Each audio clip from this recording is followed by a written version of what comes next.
going to start this a little weird tonight. If you would please put your hands together, palm to palm and 합창. Zhongsheng wubian shi wan do, fa nao wuxin shi wan duan, fa men wuleng shi wan ji, fa dao wusheng shi wan qing. Zhongsheng mubian so wan do, ban no mujin so wan dan, ba mo mujin so wan hug. Burdo musong so won song. All beings one body I vow to liberate. Endless blind passions I vow to uproot. Dharma gates without number I vow to penetrate. The great way of Buddha I vow to manifest. So that was the same thing 3 times. Chinese, excuse my horrible pronunciation. Korean, the English you know. The great vows, the 4 great vows. Obviously, this is an important text. We chant it every service 3 times, right? So it's an important text in the tradition. I decided I wanted to talk about this because I'm part of the Lay Zen Teachers Association, and we have seems like we're mostly old fogies, so we still do stuff by email. We have an email list. And somebody started a thread of messages on the email list about this text and about different translations of it and different versions of it and so on. And then in response to that, one person actually posted a literal translation of the Chinese, which I'd never really seen before, kind of a literal word-by-word translation of the Chinese. And I thought, this is interesting, and this is a really important text, and we make such a big deal about it, and folks would like to know more about it. And, what is this? And where does this come from? And why is it important? And all of those sorts of things. And it does come from China. This does not come from India. It's not that old, right? This is specifically a text that comes out of the Mahayana tradition. It has some foundations that go back to original Indian Buddhism, as you're going to see. But in terms of as a text itself, it was written in Chinese. So it starts in China and then it's been transmitted from there into Japanese and Korean and Vietnamese and English, and from there into lots of other languages and so on. The Chinese name for it is Si Hong Shi Wan. That means 4 great vows. The fall kind of 4 all-expansive, all-containing vows. The Korean is Sa Hong So Won, which means the same thing, 4 great vows. The form in which we have it today seems to have been created in China in the 500s CE by Zhi Yi. Zhi Yi is one of the most important figures in Chinese Buddhism, one of the most influential Chinese Buddhist teachers. He's described as the founder of something called the Tiantai school of Buddhism, and in Korean that's called the Chontae. Tiantai is really critical in understanding Chinese Buddhism. It still exists in China today. It still exists in Japan today. Also, it's called Tendai in Japan, but that's what it's called there. It's also important because a lot of the early figures in other schools of Buddhism started their training as Tendai in the Tendai tradition and then came out from there. Several of the really important San Zen teachers started as Tendai or Tiantai monks and came out of that tradition and into Chan Zen San. The form of the text is actually have it here in Chinese ideograms. So there's the Chinese. You can see it's 4 lines of 7 syllables each, right? So it's got this very symmetrical kind of a format. And in Korean, here it is written in Korean Hangul. And you can see the same thing, right? It's 4 lines of 7 syllables, right? So it's a very kind of uniform kind of a format in either the Chinese ideograms or in the Hangul alphabet. one interpretation of the text is that each line of the vows, each one of the vows, corresponds to one of the Four Noble Truths, right? So in that sense, since the Four Noble Truths are an original teaching of kind of early Buddhism that comes straight from the Buddha, so you can think of the four vows as kind of a restatement of that really fundamental Buddhist teaching. So if we kind of take it back, they're out of order a little bit, but if we kind of take it line by line, and I'll use the translation that you guys are used to hearing. All beings, one body, I vow to liberate. That's dukkha. That's the first noble truth. Dukkha, dissatisfaction, suffering. Dissatisfaction. Dissatisfaction exists. Life is characterized by dissatisfaction. All beings, one body, I vow to liberate. All those beings are also in the world of samsara, in the world of birth, death, and rebirth, in the world of dukkha. And the goal of the bodhisattva is to liberate all those beings from their suffering, from the world of suffering, right? So there's a connection there between the vowing to liberate all beings from the world of suffering and the first noble truth, which says that suffering is a characteristic of the world, that dissatisfaction, dukkha. Endless blind passions I vow to uproot. That's the second noble truth. What's the basis for dissatisfaction? Where does the dukkha come from? It comes from tanha. It comes from desire. It comes from clinging and craving, right? So, in other words, the blind passions. The blind passions are endless, right? The way to get out of the world of dissatisfaction and dukkha is to uproot them, right? Is to get rid of those passions, to get rid of that craving and clinging, that unhealthy desire. So, second vow goes with the second noble truth. Third vow, dharma gates without number I vow to penetrate. That one actually goes with the fourth noble truth, the path, right? The eightfold path, right? You can think about the eightfold path as the dharma gates, right? Each of the paths is showing us these are the ways that we actually go down the road to follow the Buddha's example, right? To eliminate the tanha, to get rid of the dukkha, right? So the path is the way that we do that. It's the means of overcoming the dissatisfaction. You can also think about this in terms of the Mahayana notion of upaya, of skillful means, right? The Eightfold Path represents the skillful means that we can use. The Dharma gates are all the different ways that are available to us, all the different paths and practices that we can follow. So the fourth vow goes with the third noble truth, right? The great way of Buddha I vow to manifest. The manifestation of that is nirvana, right? Is enlightenment. So the third noble truth says it is possible to overcome the dissatisfaction. It is possible to follow the path, to get rid of the craving and clinging, to be able to overcome the dissatisfaction, right? So each of the lines of the vows, with a little tweak in the order, corresponds to that fundamental, critical, original Buddhist teaching of the Four Noble Truths. The translation that we use every week, that's in our liturgy book, is the one that I learned from Heido Senim. It's the one that they use at Muddy Waters Zen Temple.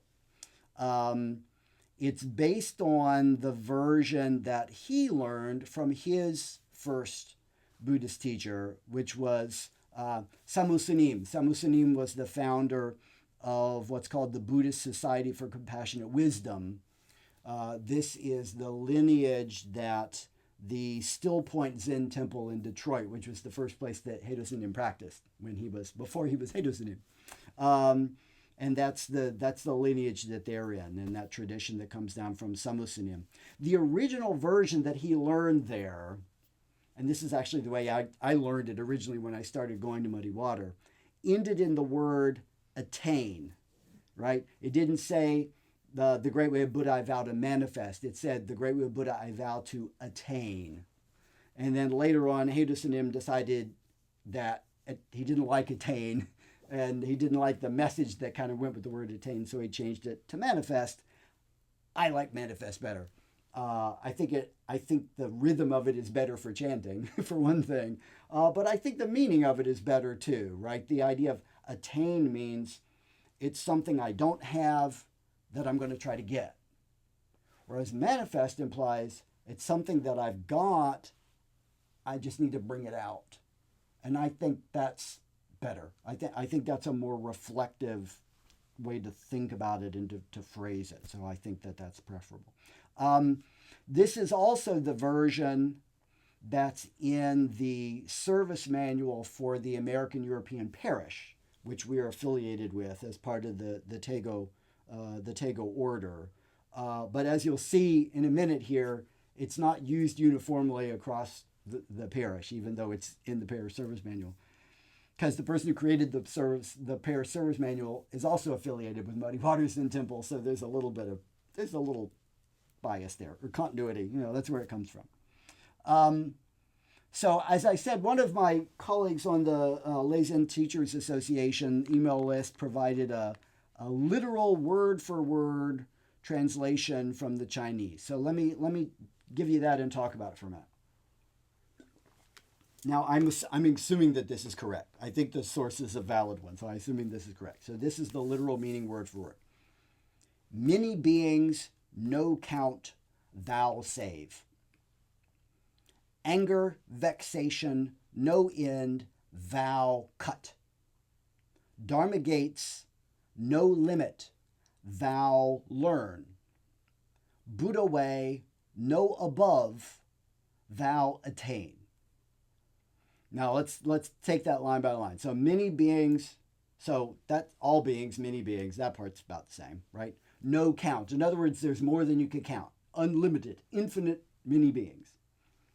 Thou save. Now the word save from the Chinese, it's also sometimes translated as liberate, right? And in the context here, it also kind of communicates the idea of helping to cross over, which refers to a metaphor that's used a lot in Buddhism of enlightenment as the other shore.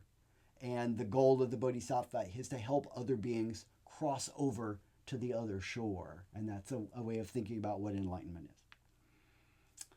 The second line, anger, vexation. The anger, vexation, those two characters, anger, vexation, are the Chinese way of expressing the Sanskrit word klesha, which is a reference to the defilements, the ways in which we're sort of defiled. And that's, again, the passions and so on. In English, it's often translated as either passions or delusion, right? But the idea of defilements kind of captures both of those things. So that's the second line. Dharma gates, no limit, thou learn. So a Dharma gate is think about what a gate is. A gate is an entry, right? So a gate is an entryway into the Dharma. And in fact, if you look at the characters, it's really easy. Remember, we're talking about the third line now, right? It's really easy to find the gate, right? Because it looks like a door. It looks like the swinging doors into some saloon somewhere in the Wild West. But that's the gate, right? So that's a gate.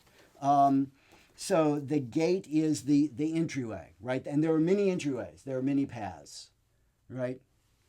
Which always makes me think about my father's mansion has many rooms, right? So anyway, there's many paths. There's many ways into the teachings. And that, again, the idea of upaya. Different people need different paths. Different people need different gates. Different gates are going to be appropriate for different people, depending on their dispositions and their experiences and their place in life and all those sorts of things. And then the fourth line, Buddha way, no above. There's nothing better. It's the highest, right? It's the ultimate thing. Thou, again, this particular translation used the word attain for that, to get access to that, to gain the Buddha way. In my early experiences, being in Southeast Ohio without any Buddhism close by, and I was traveling around to lots of different places, and I'm going to New York, and I'm going to Massachusetts, I'm going all over the place to different places, working with different teachers. I heard a lot of versions of this text. I had to learn to chant a lot of versions of this text. It was very confusing. Where am I today? Which version do we use here? It was very confusing to have all these different versions in my head. It's still kind of a problem for some of these texts. I've exposed myself to too many different versions of them, and they all get competing in my head. So what I want to do is I want to go through a few different translations of this, because different translations kind of emphasize different things, might be more or less clear to different people they can relate to more. So let me look at a few different translations of the text. One of the ones I learned early on, which I'm going to use the first because it's probably the closest in terms of the Chinese, because it's from a Chinese lineage. The Dharma drum lineage actually comes from Taiwan. I did a retreat at their retreat center in New York. So this is the version that they use. I vow to deliver innumerable sentient beings. I vow to cut off endless vexations. I vow to master limitless approaches to dharma. I vow to attain supreme Buddhahood. Now, a couple of words in there. The word deliver, that kind of goes with that crossing over to the other shore thing, right? I'm going to deliver them like UPS. I'm going to help them get to the other shore. Limitless approaches to dharma. Well, that's the dharma gates, right? There are many different roads. There are many different paths. There are many different entryways into the dharma.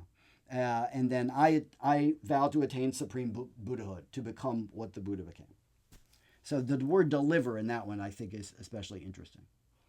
San Francisco Zen Center.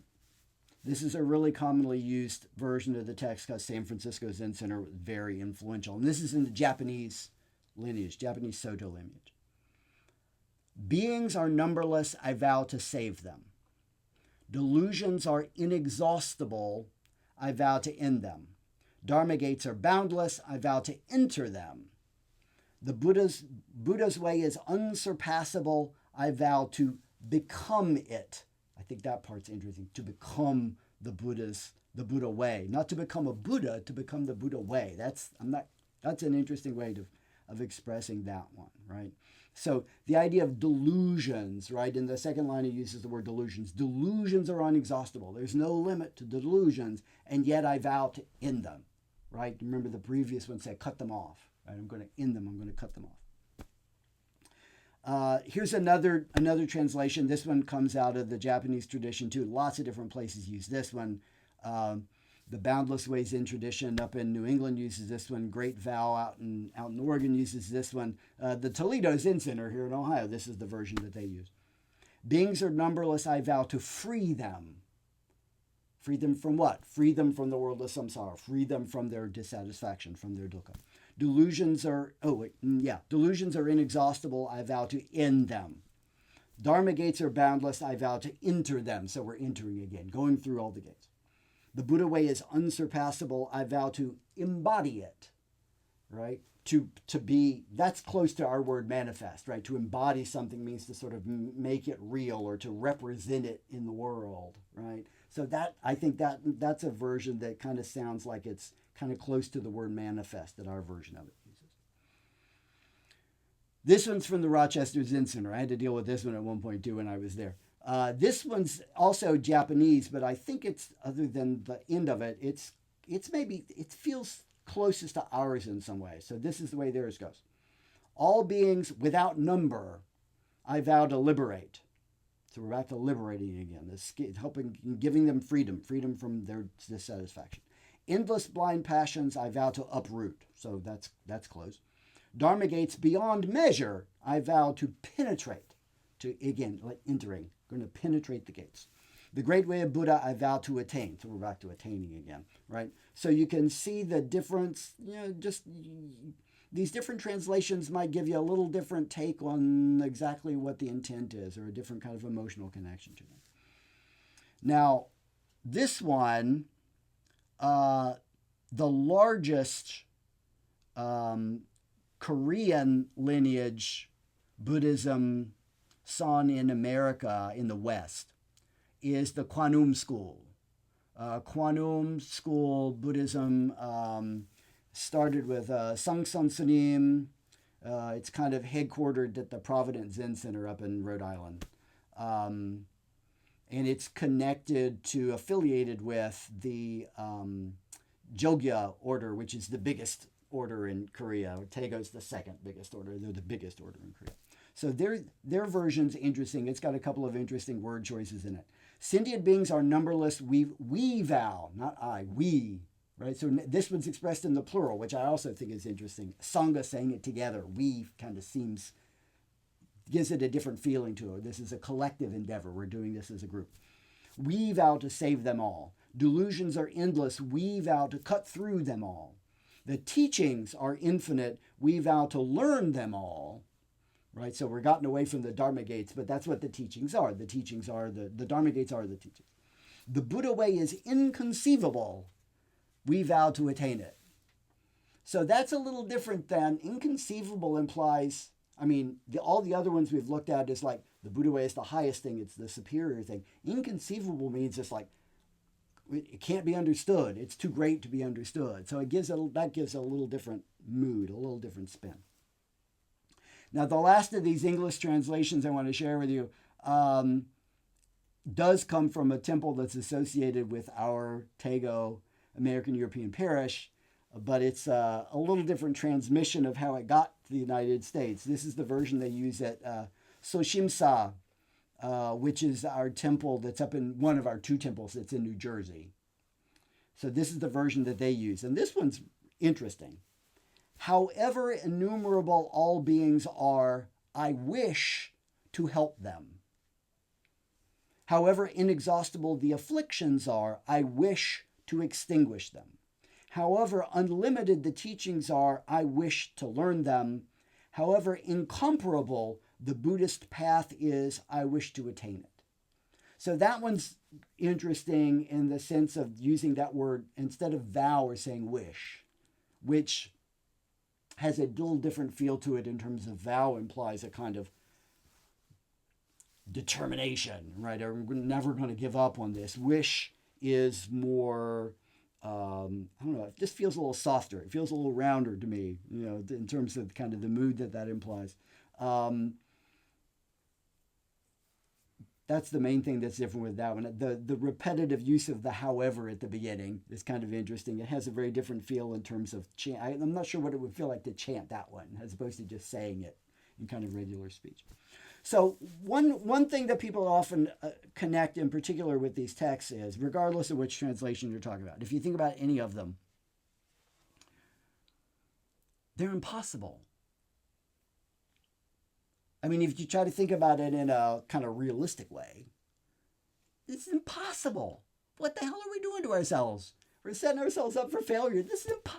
They're infinite beings, and I'm going to save all of them? What the hell that's just craziness. How are you possibly going to be able to, we're setting ourselves up for failure here. Well, but that's not the point. That's not the point of this at all. It feels a little Don Quixote, dream the impossible dream, to accomplish the idea of accomplishing this. So I want to give you what I hope is a very useful take on that. This is what I'm going to end with. But before I get to that, the source for this is one of these two books that I'm going to refer you to. If you're interested in this sort of thing, if this has gotten you interested in why do we say this and why do we chant that and kind of some elements of the liturgy and that sort of thing, I got a couple of books you might want to look at. They're both coming out of the Japanese tradition, so there's some stuff in it that's a little bit kind of different, but I think you might find them interesting. Because I got two different books that are literally about the liturgical elements. Where do they come from? What's their history? How have they come down to us? That sort of thing. This one is called Zen Chants 35 Essential Texts with Commentary. It's written by Kazuaki Tanahashi, who's a very important artist and poet, who's been a lifelong student of Zen. So that one's interesting. But the quote I'm about to read here, a little bit long quote, is from a book, one of the teachers I actually did a retreat with once, Shohaku Okamura, Soto Zen tradition, Japanese. Living by Vow, a practical introduction to 8 essential Zen chants and texts, right? Which is a little lengthier and has kind of a lot more of the commentary. So I want to read you a couple of paragraphs here from what he wrote specifically about the 4 great vows. There is contradiction inherent in these vows. We vow to do things that are impossible. This means that our practice is endless and that we cannot completely fulfill the 4 vows. Our practice and study are like trying to empty the ocean with a spoon, one spoonful at a time. It is certainly a stupid way of life, not a clever one.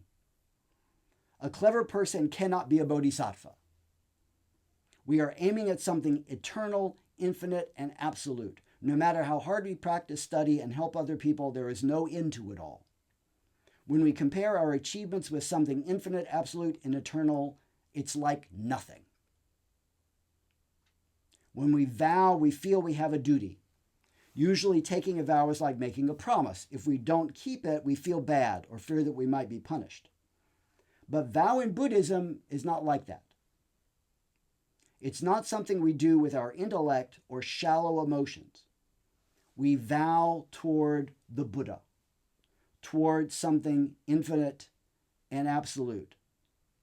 As bodhisattvas, we cannot say, I have achieved all vows.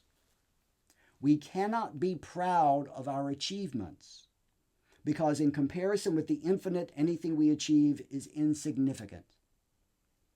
Each of us has different capabilities, of course. If we cannot do very much, we practice just a little. There is no reason for us to feel small or say we're sorry.